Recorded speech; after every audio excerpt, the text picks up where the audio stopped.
Today, market disorder incoming as Pax Americana unwinds.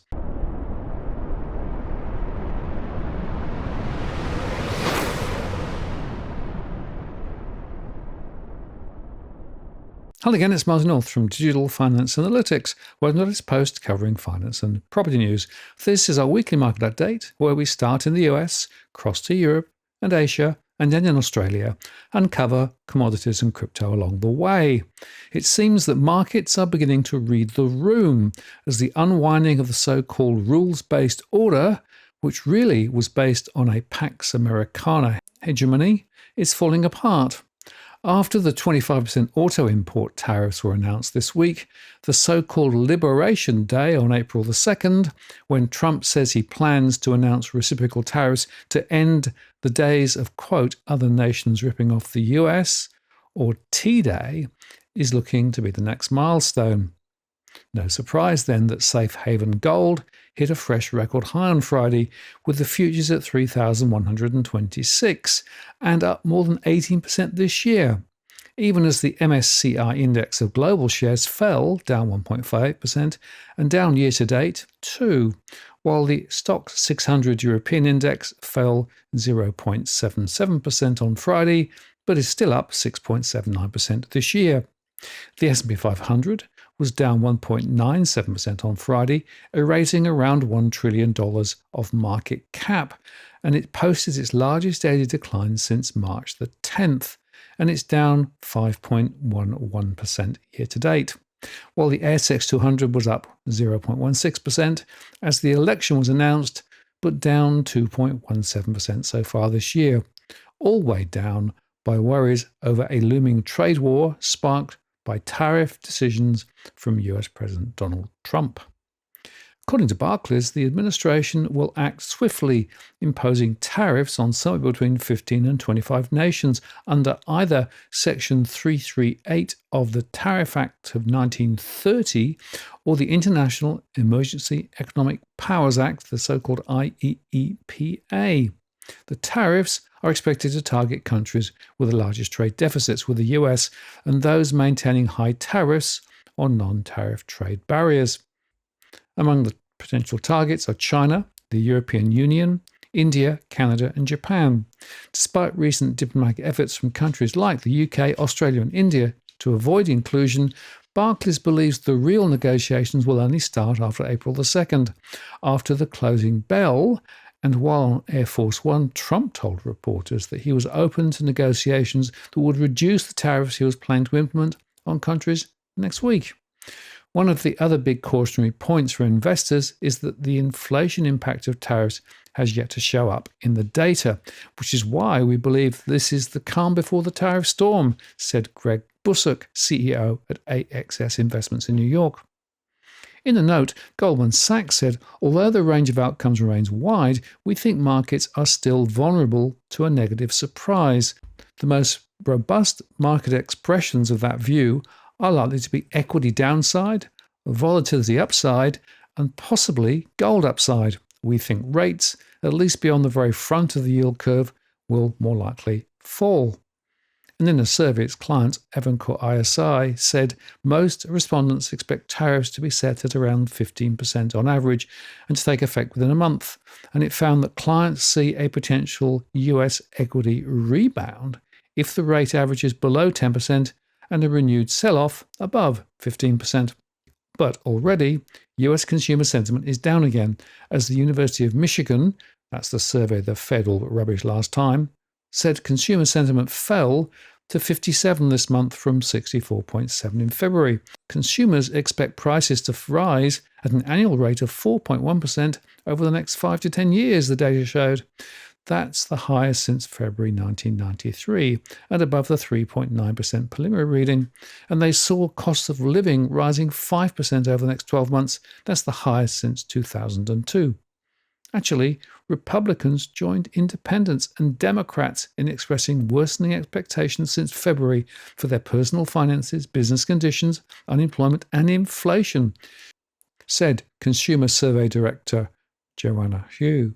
Consumers continue to worry about the potential for pain amid ongoing economic policy developments. Notably, 2/3 of consumers expect unemployment to rise in the year ahead. That's the highest reading since 2009. This trend reveals a key vulnerability for consumers, given that strong labour markets and incomes have been the primary source of strength supporting consumer spending in recent years. And actually, the US consumer spending rebound was less than expected in February, while a measure of underlying prices increased the most in 13 months. In the 12 months through to February, prices increased 2.5%, which matched January's rise. Stripping out the volatile food and energy components, the price index rose 0.4% after an unrevised 0.3% average in January. And in the last 12 months through to December, core inflation increased 2.8%. after rising 2.7% in January. The US Central Bank, of course, tracks the PCE price measures for its 2% inflation target, so they're above it. It would be irrational for consumers not to think the economy is going to take a turn for the worse, the FWD Bonds chief economist Chris Rupke said. A downturn is coming. Bet on it. On Wall Street, all three major indices ended lower and notched their third straight losses. The biggest losers were communication services, consumer discretionary, technology, and financial equities. Utility stocks, again, finished higher. The Dow Jones Industrial Average fell 1.69% to 41,583. The S&P 500 fell 1.97% to 5,580. And the Nasdaq Composite fell 2.7% to 17,322. The S&P 500 is on track for its first quarterly decline in 6 quarters, while the tech-centric Nasdaq is set for its deepest quarterly drop since 2022. 10 of the S&P 500's 11 industry sectors were lower, with communication services down 3.8%, but utilities rallied.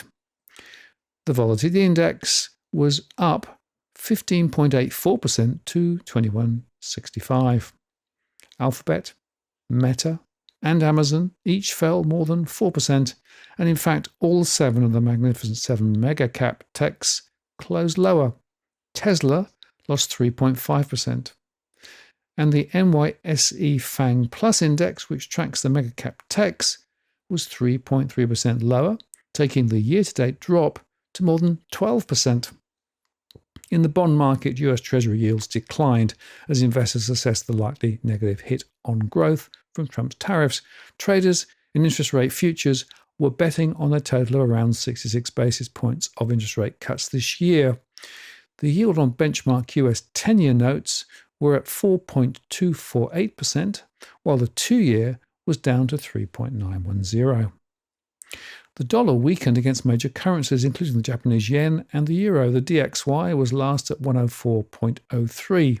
The euro has been one of the biggest beneficiaries of the greenback struggles. It was up 0.21% this week against the greenback, and the dollar weakened 0.87% to 149.73 against the Japanese yen. In commodities, oil prices turned flat as traders assessed a tightening of crude supplies along with new US tariffs and their expected effect on the world's economy.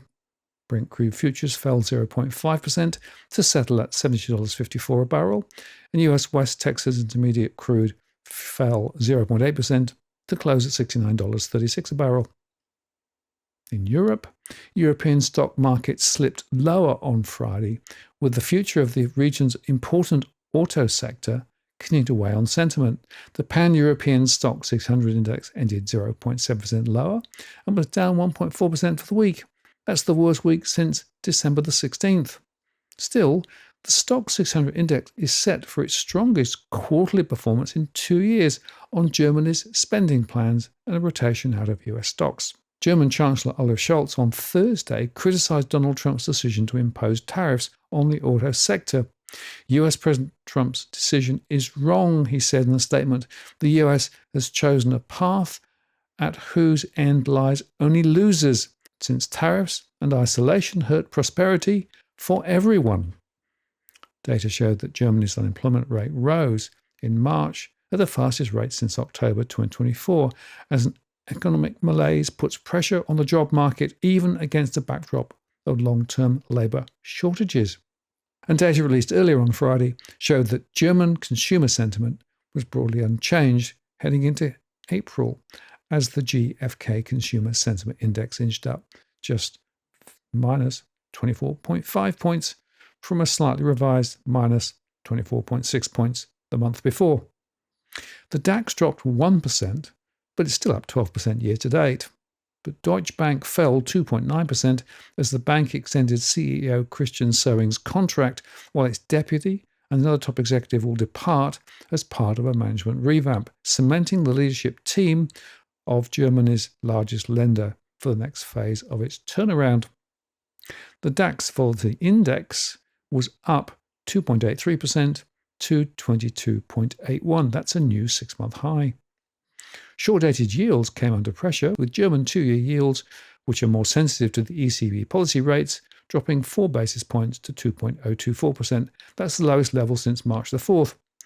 And the real estate stock, which particularly benefits from low interest rates, jumped 1.5% on the back of the result there. Utilities, often traded as a bond proxy, also surged 1.6%. At the close in Paris, the CAC 40 declined 0.93% to hit a new 1-month low, while UK shares edged lower on Friday as well, as investors avoided big bets or concerns over the global economic fallout, exacerbating trade tension already heightened by the tariffs. The blue chip FTSE 100 was flat, but closed the week 0.2% higher. That's the second straight week of gains. The mid-cap FTSE 250 index was down 0.3%, but ended flat for the week after 6 straight weeks of losses. Rolls-Royce and Melrose Industries were the top decliners on the FTSE, falling significantly. WH Smith slipped 4.7% after the retailer agreed to sell its UK high street businesses to Modella Capital for £76 million. On the data front, the Office of National Statistics showed that British retail sales unexpectedly rose in February, defying most forecasts from analysts who had predicted a fall against a backdrop of weak overall growth in the economy. While the sales remained below pre-pandemic levels, the unexpected uptick did provide a welcome boost for Finance Minister Rachel Reeves, whose ambitions to kickstart the economy have been dogged by weak growth data since taking office last July. And she had announced cuts to spending plans and low economic growth forecasts in the latest financial statement to Parliament. Britain's government is set to borrow about £47.6 billion more between now and the end of the decade than expected 5 months ago. That's according to the forecast from the country's fiscal watchdog. Still, government bond yields fell after the UK's Debt Management Office said it could issue fewer bonds than expected in the years 25-26, which cooled market fears about another wave of supply. 2-year gilts were last down to 4.2375%, while 10-year yields were at 4.755%, and sterling was down 0.5% at 1.2839 against the US dollar, and also then against the euro. Now, it's worth noting that European stocks are currently on track for their largest quarterly outperformance against the US in history, but the current strong inflow of international capital into European equities may not continue, according to strategists at Goldman Sachs. They express skepticism about the possibility of this making a shift towards constant buying or a substantial reallocation to Europe, highlighting that Europe's economic and earnings growth is slower than other regions. And they also pointed out that the region is exposed to risks such as, you've guessed it, potential new tariffs from the US. Most Asian stocks fell on Friday, extending recent losses as investors remained on edge over those same tariffs. Japanese markets were by far the worst performer in the region, especially as hotter than expected inflation data from Tokyo ramped up bets on an early rate hike by the Bank of Japan. Japan's Nikkei 225 and TOPIX indices both lost more than 2% each. And we saw persistent weakness in heavyweight auto stocks such as Toyota and Honda. The country's 2 biggest automakers slid nearly 5% each, extending steep losses from the prior session following Trump's tariff announcement. The Nikkei volatility was up 11.79% to 2816. That's a new 3-month high. South Korea's Kospi slid 1.7% on a similar trend, given that tech and chip stocks are among the heaviest on the index. Hyundai, the world's third largest automaker by sales, slid 4.2%, while memory chip maker SK Hynix fell 3.5%. In Taiwan, TSMC, the world's biggest chip maker, fell 0.9%, while electronics assembly giant Hon Hai Precision Industry slid 3.4%. In fact, tech stocks have been slammed by growing questions over a supply glut in the AI data center industry. That's a key source of chip demand, after major investor Microsoft Corporation was seen cancelling several data center leases. Broader Asian markets were less negative, though, with China's Shanghai Shenzhen CSI 300 and Shanghai Composite indices losing around 0.2 and 0.4% respectively. Hong Kong's Hang Seng Index fell 0.3%, but was on track to recoup all of the losses from earlier in the week. Chinese stocks have vastly outpaced their peers so far in 2025 amid growing optimism over the country's AI capabilities, as well as stimulus from Beijing. And focus will now be on the Purchasing Managers Indices data for March, coming out on Monday for more clues. Also, investor sentiment on China's A-share market has weakened as trading volumes declined. That's according to research notes from Morgan Stanley analysts. The US Investment Bank said lower market turnover reflects cautious investor sentiment amid economic uncertainties, while key indices have stabilized after recent volatility. A lack of strong buying interest suggests that traders remain on the sidelines, they said. And they noted that liquidity in the market has fallen, with daily trading volumes decreasing compared to previous months. The decline in investor participation comes despite government efforts to boost confidence in China's stock market. And they added that while some sectors remain resilient, overall enthusiasm has waned. India and the US are in advanced talks to address tariff imbalances, potentially reducing the threat of reciprocal tariffs on Indian imports, which have been a growing concern amid escalating trade tensions. India's high import duties, averaging about 11.5% on goods, significantly exceeds the 1.5% weighted average charged by the US. Sectors like agriculture, pharmaceuticals, and automobiles face the highest tariff differentials, making them focal points in the ongoing discussion. India imposes a 40% effective tariff on US food products compared to the US's 6% duty on Indian imports. While reducing tariffs is politically sensitive given India's large agricultural workforce, there is potential for increased market access for US exporters of cotton, corn, and soybeans. Negotiations, which began on March the 26th, aim to finalize a deal by autumn, focusing primarily on reducing tariff and non-tariff barriers while keeping sensitive issues like immigration and IT services out of scope. India has already moved to eliminate a 6% equalization levy on digital ads, which benefits US tech firms. And at the close, the Nifty 50 fell 0.31% on Friday. The Indian VIX was down 4.25% to 1382. Australia's share markets closed higher on Friday, capping off a volatile week as those erratic trade policy negotiations continue to cloud the economic outlook. The ASX 200 lifted 0.2%, or just 13 points, to 7,982 at the close of the market. That helped it to notch a 0.6% gain over the week, marking the first time this year the exchange has posted 2 consecutive weeks of gains. The All Ords edged up 0.1%, and 7 of the 11 sectors were higher. Technology stocks tracked a sell-off on Wall Street, though, with WiseTech down 4.3% to $80.05, and the accounting software provider Xero down 2.1% to $155.86. Goldman Group, which is forking out $10 billion for a data center development, dropped 3.5% to $29.29. That's the lowest level since February 2023. Utilities and consumer staples, typically considered defensive stocks, rose, with supermarket giants Coles and Woolworths adding more than 1% each. Gold miners were a bright spot after prices notched a fresh record high overnight.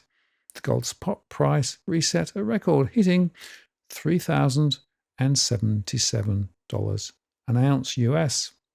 Remulus Resources was the indice's biggest gainer, jumping 6.9% to $2.47, and De Grey Mining advanced 4.3% to $2.17.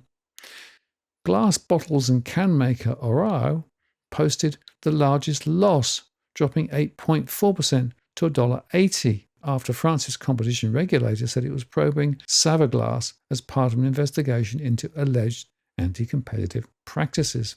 In corporate news, Strickland Metals shares leapt 25% to 10 cents after the Gold Explorer announced a fifth rig had started drilling at its Serbian site, showing signs of mineral deposits.